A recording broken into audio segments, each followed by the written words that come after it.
I will tell you that one of the greatest lies of the enemy, and by the way, do you understand most of the lies of the enemy aren't spooky and they're not sinister. They're just wrong. And they often will play into one of two huge corruptions that we have as human beings.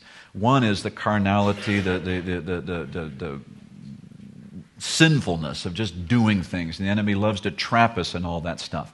But the enemy also likes to trap us so that we end up worshiping a false god.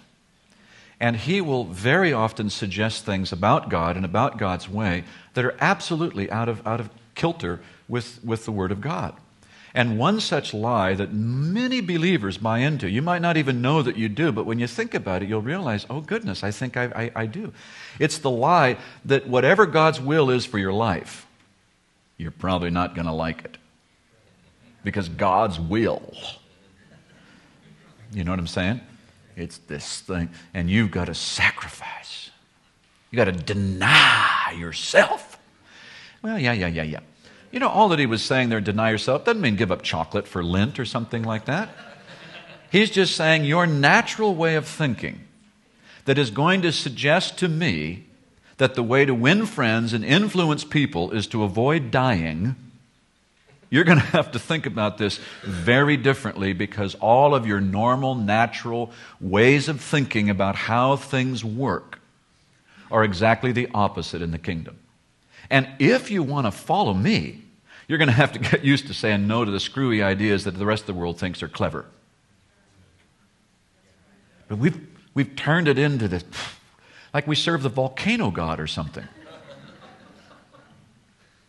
We serve a God who delights in us, who looks down on us and starts tapping his foot, and before long, he is dancing over us in joy.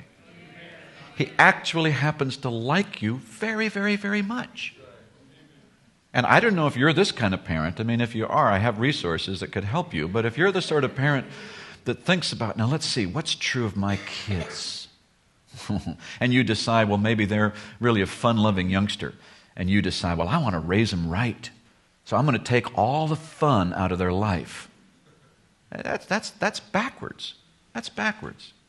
God's will for your life is delightful.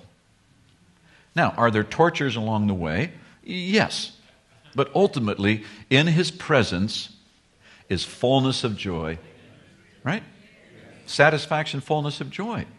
He is not a God who specializes in paucity and poverty and come and be bare and here's a rye crisp